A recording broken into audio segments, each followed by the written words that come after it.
Civil services with Nilesh channel आपका स्वागत करता है। इस वीडियो को बहुत ध्यान से देखिएगा। इस वीडियो में हमने बहुत सारी इंपॉर्टेंट चीज़ें डिस्कस की हैं। चैनल को सब्सक्राइब कर लीजिए ताकि ऐसे इंपॉर्टेंट कंटेंट आप मिस ना करें। हमारी टेलीग्राम कम्युनिटी है civil services with Nilesh channel, वहाँ पे आप जुड़ जाइए। यूपीएससी से रिलेटेड बहुत सारे इंपॉर्टेंट कंटेंट हम अक्सर वहाँ पे शेयर करते रहते हैं। अगर आप पीसीएस की तैयारी कर रहे हैं तो हमारा Telegram channel PCS with Nilesh को सब्सक्राइब करना बिल्कुल ना भूलें। आप हमारी वेबसाइट www.nilesh.air442.com पे विजिट कर लें। वहाँ पे आपको UPSC and even state PSC से रिलेटेड बहुत सारे इंपॉर्टेंट कंटेंट मिल जाएगा।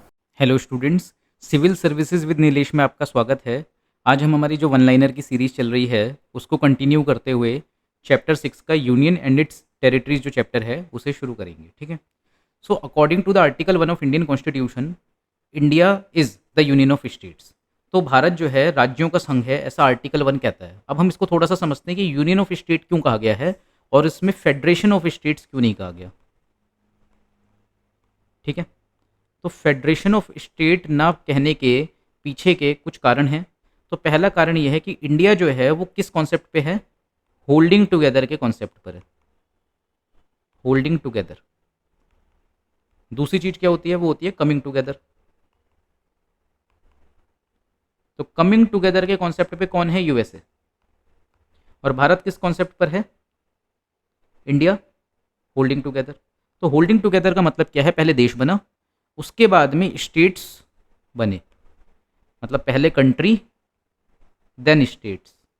और यूएसए में क्या हुआ, स्टेट्स पहले से थे, स्टेट्स देन कंट्री। तो आपको डिफरेंस समझ में आ रहा है कि वहां पे पहले से 50 राज्य थे, उन्होंने मिलकर ये तय किया that we should form a union और we should be get united and they formed United States of America. लेकिन भारत में ऐसा नहीं है। जब देश बना था तो उस टाइम पे राज्य बहुत कम थे, लेकिन आज के टाइम में राज्य बहुत ज़्यादा बढ़ चुके हैं और राज्यों को तोड़ना भी बहुत सरल है। यानी आर्टिकल 3 का प्रयोग करके सिंपल मेजोरिटी के माध्यम से आप क्या कर सकते हो, किसी नए राज्य का फॉर्मेशन कर सकते हो।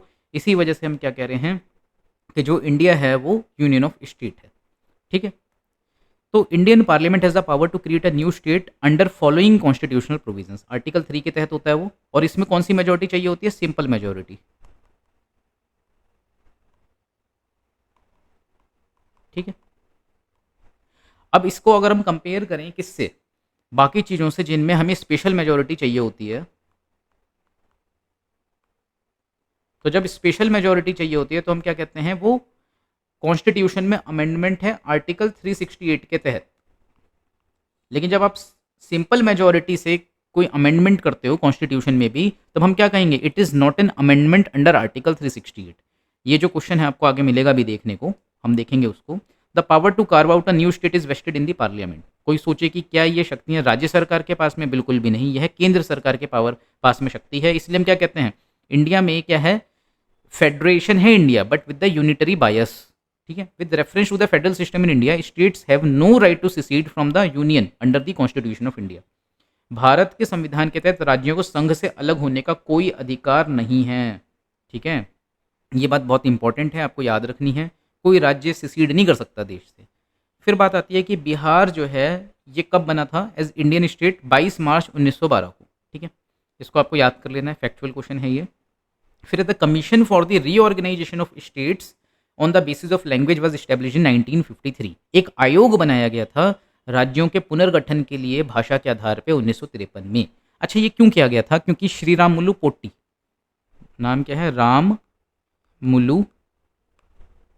रामुलु पोट्टी, श्री और लगा लेते हैं पहले, श्री रामुलु पोट्टी। इन्होंने एक आंदोलन चलाया था किस चीज का, कि हमको क्या होना है, मद्रास से अलग होकर एक अपना अलग राज्य बनाना है जिसको हम कहेंगे आंध्र प्रदेश। ठीक है। तो उसके लिए जब ये आंदोलन चला तो इनकी मृत्यु हो गई थी। इन्होंने क्या किया था, आमरण अनशन किया था। और इनकी मृत्यु के बाद सरकार दबाव में थी और भाषा को भी एक पैरामीटर क्राइटेरिया बनाया गया राज्यों को बनाने के लिए। और तब भारत में लिंग्विस्टिक स्टेट्स उभर के आए। किस एक्ट के तहत, एक एक्ट था जिसको कहते हैं स्टेट्स रीऑर्गेनाइजेशन एक्ट। ठीक है। राज्य पुनर्गठन अधिनियम। ठीक है। फिर which is the first state in India formed on the basis of language, हमने देखा ही आंध्र प्रदेश बना था। आफ्टर इंडिपेंडेंस किस वर्ष में इंडियन स्टेट्स को रीऑर्गेनाइज यानी कि पुनर्गठित किया गया भाषाई आधार पर 1956 में। The states were recognise on the basis of language in 1956। फिर which is not correct in the matter of formation of new states, such law shall be deemed to be an amendment of the constitution for the purpose of article 368। मैंने आपको अभी ऊपर ही समझाया था कि article 368 का प्रयोग नहीं किया गया है जब किसी नए राज्य को बनाया जाता है। क्यों? क्योंकि सिंपल मेजॉरिटी के माध्यम से किसी नए राज्य का फॉर्मेशन होता है, और आर्टिकल 368 के तहत कॉन्स्टिट्यूशनल अमेंडमेंट हम तब मानते हैं जब स्पेशल मेजॉरिटी यानी विशेष बहुमत के माध्यम से क्या किया गया हो, कॉन्स्टिट्यूशन में अमेंडमेंट किया गया हो। अब देखो अगला क्वेश्चन भी वही है, creation of new state requires a which type of majority for constitutional amendment? Simple majority यानी कि साधारण बहुमत आपको चाहिए होती है संविधान संशोधन के लिए, नए राज्य के निर्माण के लिए। ठीक है। फिर union territories India are administered by the president. तो यूनियन टेरिटरीज को हम क्यों कह रहे हैं? एक ऐसी टेरिटरी जिसको कौन एडमिनिस्टर करेगा? यूनियन। ठीक है। तो यूनियन टेरिटरी को हम सेंट्रली एडमिनिस्टर्ड टेरिटरी भी कहते हैं, यानी कि केंद्र शासित प्रदेश। ठीक है। फिर which of the following which correct regard following, मतलब कौन सा स्टेटमेंट करेक्ट है उसकी हम बात करते हैं। तो हम क्या कहेंगे? India is not A union, Bharat union नहीं है। ठीक है। यह तो स्टेटमेंट बिल्कुल ही गलत हो गया, भारत एक संघ नहीं है, भारत एक संघ है, हमें मालूम है। फिर है union parliament has the power to alter the area boundary and name of any state even without it consent. ये स्टेटमेंट जो है ये बिल्कुल ठीक है कि हमारे देश में किसी भी राज्य की बाउंड्री को ऑल्टर किया जा सकता है, उसके नाम को भी चेंज किया जा सकता है, और उसके नाम को चेंज करने के लिए राज्य की सहमति की आवश्यकता नहीं है। फिर है which is not a constitutional provision for the formation of new states. I state में इंक्लूड अ यूनियन टेरिटरी। ठीक है। तो इसके लिए आपको किसकी आवश्यकता नहीं है? मतलब नए राज्य के, which is not a constitutional provision, मतलब कि ये संवैधानिक प्रावधान नहीं है किसी नए राज्य के फॉर्मेशन के लिए। ठीक है। फिर which of the following not possible by law of parliament under article 3 of the constitution. Admission of new state जो होता है वह किसके तहत नहीं होता? आर्टिकल 3 के तहत वह नहीं होता है। उसके लिए आपको क्या चाहिए होता है? Article 2। Admission of new state का मतलब क्या हुआ? एडमिशन ऑफ न्यू स्टेट का मतलब ये हुआ कि भाई भारत में किसी नए राज्य का प्रवेश किया जा रहा है। ठीक है। फिर which of the following is correct regarding this? The term union of states has been used in the constitution because Indian states have no right of separation. बिल्कुल ठीक बात है। ठीक है। फिर है SK Dhar commission had given preference to administrative convenience rather than language for reorganisation of states. तो जो एसके धर कमीशन पहले बनाया गया था उसने क्या कहा था? उसने कहा था कि एडमिनिस्ट्रेटिव कन्वीनियंस यानी कि प्रशासनिक सरलता, यानी कि प्रशासनिक सुविधा जो है उसको हम फोकस बनाएंगे राज्यों के फॉर्मेशन के लिए, और जो भाषा होगी वह राज्यों के पुनर्गठन का आधार नहीं होना चाहिए। ये बात किसने कही थी? एसके धर कमीशन ने कही थी। तो Congress committee including Jawaharlal Nehru, Sardar Patel and Pattabhi Sitaramayya. ठीक है। इसको हम JVP कहते हैं, JVP कमीशन। अब ये जो कमेटी थी ये भी फेवर में नहीं थी in the reorganisation of states on the basis of language. ठीक है। तो ये शुरुआती बातें हैं कि उस टाइम पर हम नहीं चाहते थे कि भारत में भाषा के आधार पर राज्य बने, लेकिन फिर वही बात है, जब श्रीराम मुल्लू पोट्टी ने एक आंदोलन किया और उसमें उनकी मृत्यु हो गई, तब सरकार भी दबाव में आ गई और भाषा को एक क्राइटेरिया बना दिया गया। किसके लिए? राज्यों के पुनर्निर्माण के लिए, पुनर्गठन के लिए। और वह जो फजल कमीशन बनेगा आगे, फजल अली कमीशन,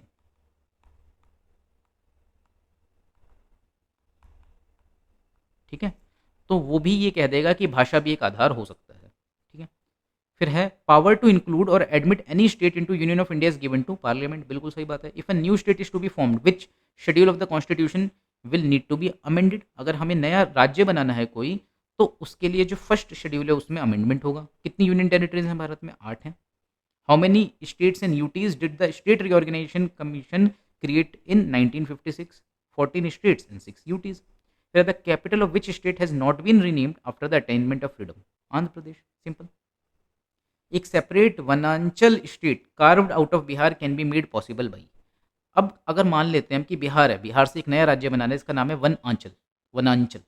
तो कैसे किया जाएगा? आर्टिकल 3 के तहत कर दिया जाएगा और वह केंद्र सरकार के द्वारा किया जा सकता है, सेंट्रल गवर्नमेंट यानी पार्लियामेंट के द्वारा। और उसमें किसकी ज़रूरत नहीं है? राज्यों की कोई ज़रूरत नहीं है। The power to form a new state by separation of territory from any state has been given to parliament. ये पार्लियामेंट के पास है। पार्लियामेंट एक एक्ट पारित करेगी सिंपल मेजोरिटी यानी साधारण बहुमत से और नया राज्य बना देगी। उसमें राज्य की कुछ भी नहीं चलती है, ये बात आपको ध्यान रखनी है। ठीक है। The correct chronological order of the formation of the following states as full states of the Indian union. तो इनको आप याद कर लें कि नागालैंड, हरियाणा, सिक्किम, अरुणाचल प्रदेश, ये जो हैं ये पूरा सीक्वेंस है। इसकी मैं आपको एक ट्रिक बता देता हूँ याद करने की सीक्वेंस में कि कौन सा राज्य कब बना था। ठीक है। तो एक ट्रिक है, आम गुन्हा ही मेघ मंत्री सिख गो आर्मी। ठीक है। तो आ से आंध्र प्रदेश, ठीक है। माँ से आप लोग देख लेना क्या है, गु से गुजरात, ठीक है। यहाँ पे हा से क्या हो जाएगा? हरियाणा। ही से क्या हो जाएगा? हिमाचल। मेघ से क्या हो जाएगा?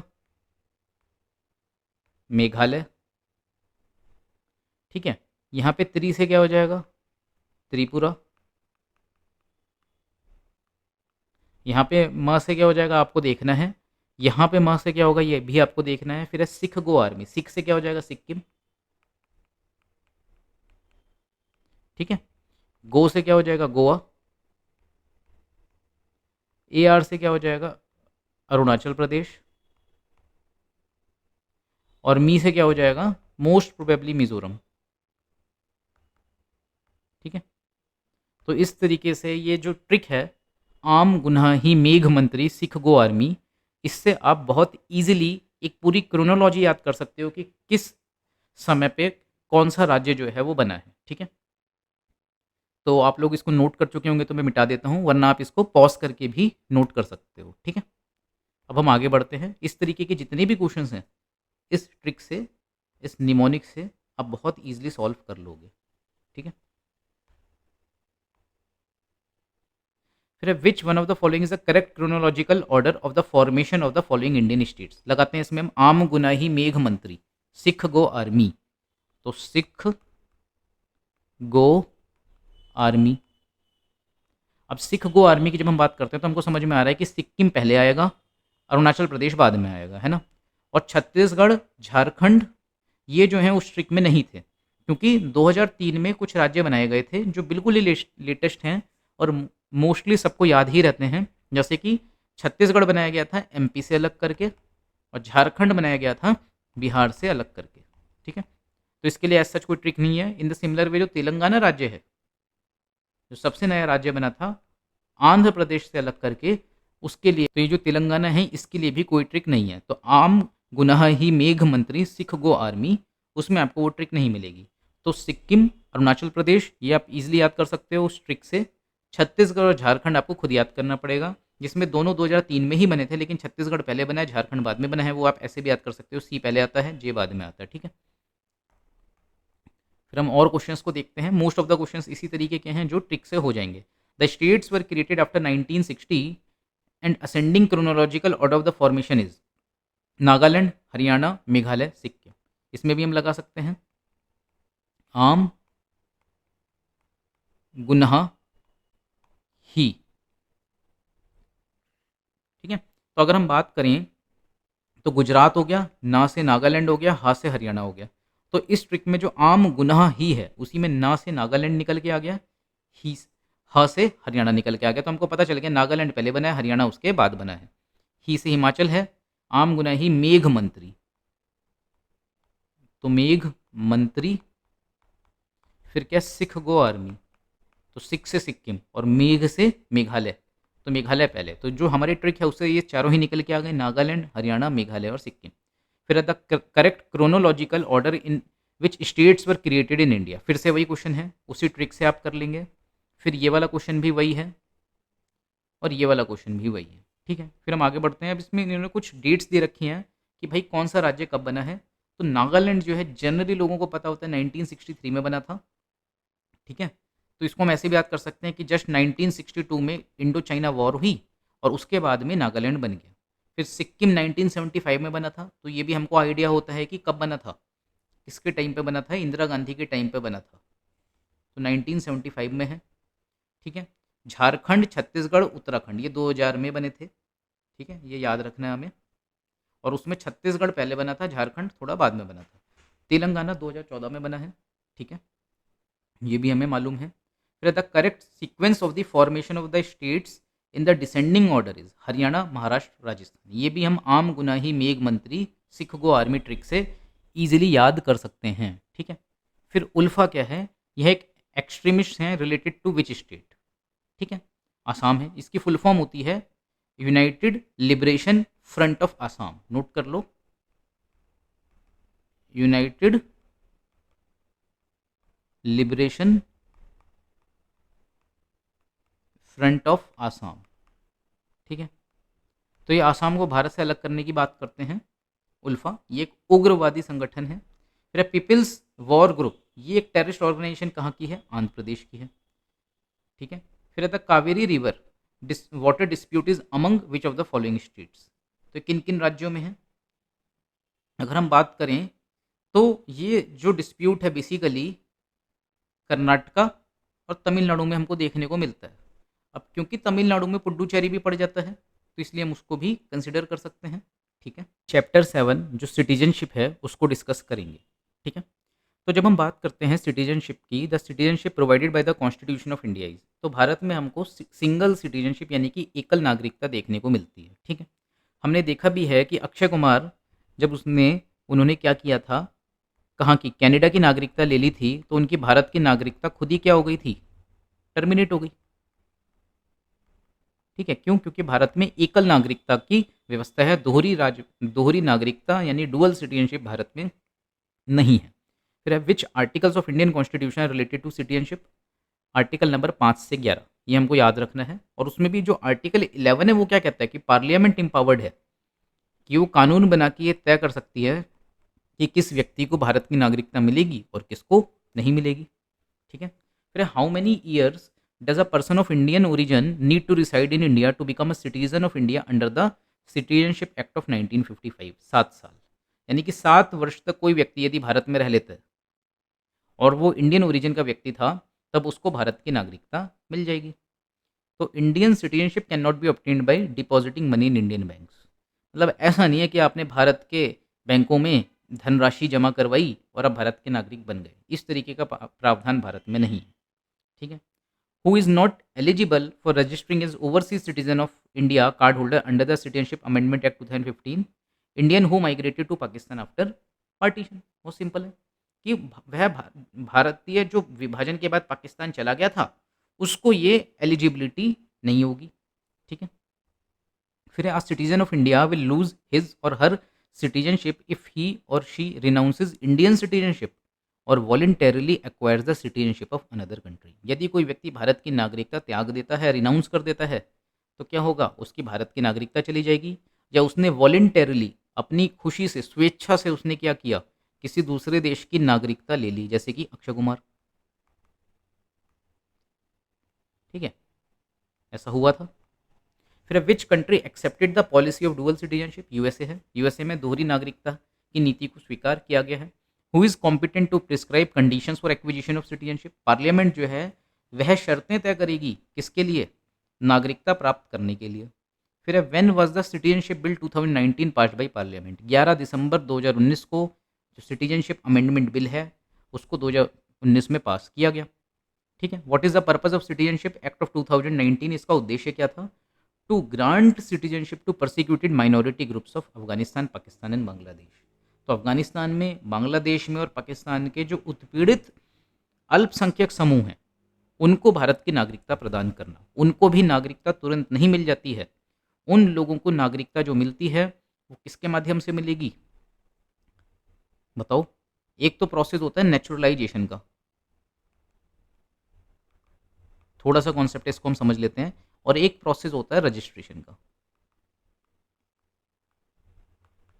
रजिस्ट्रेशन के तहत नागरिकता उस व्यक्ति को मिल सकती है जिसका कोई रिलेटिव भारत में रहता हो, जैसे सोनिया गांधी जी हैं, ठीक है, उनको भारत की जो नागरिकता मिली है वो रजिस्ट्रेशन के माध्यम से मिली है। क्यों? क्योंकि उनके जो हस्बैंड थे राजीव गांधी, वो भारतीय नागरिक थे, ठीक है, तो उनको रजिस्ट्रेशन के माध्यम से भारत की नागरिकता मिलेगी। लेकिन जब हम बात करते हैं किसकी, नेचुरलाइजेशन के प्रोसेस की, जिसको हम कहते हैं कि वह व्यक्ति जिसका कोई भी रिलेटिव भारत का नहीं है, जैसे पाकिस्तान का कोई व्यक्ति है तो हम यही मानेंगे कि वो पाकिस्तानी मूल का व्यक्ति है, भले ही वो हिंदू है या फिर सिख है, वो पाकिस्तानी है यदि और वो भारत की नागरिकता चाहता है तो उसको रजिस्ट्रेशन के माध्यम से भारत की नागरिकता नहीं मिलेगी क्योंकि उसका कोई रिलेटिव भारत का नहीं है। तो उसको नेचुरलाइजेशन के जरिए भारत की नागरिकता मिलेगी।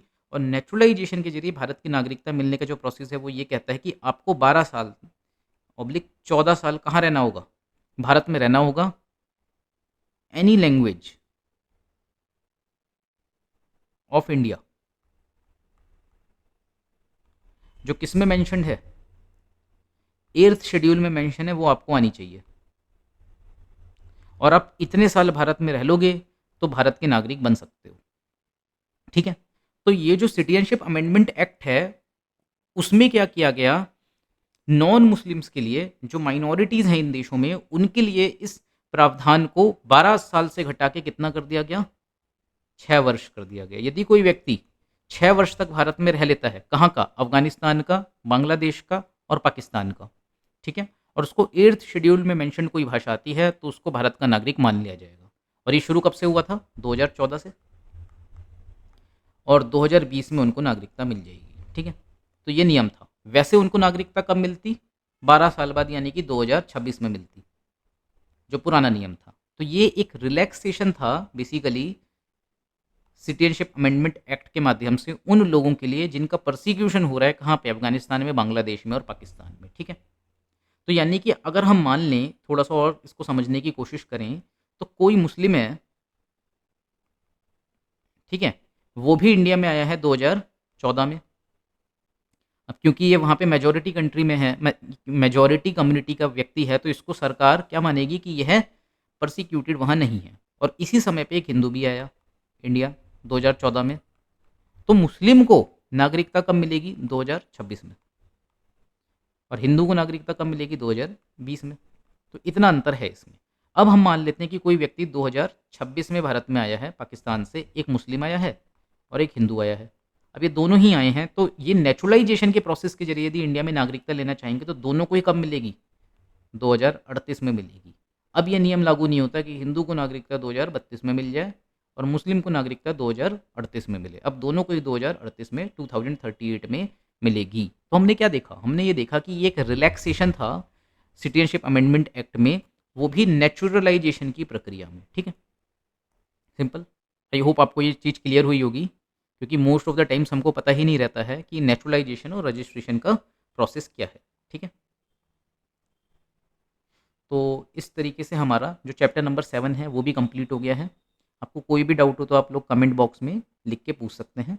Civil services with Nilesh channel को आप लोग सब्सक्राइब कर लें यूट्यूब पर भी, और टेलीग्राम पे भी इसी नाम से हमारा चैनल है, उसको भी आप ज्वाइन कर लें।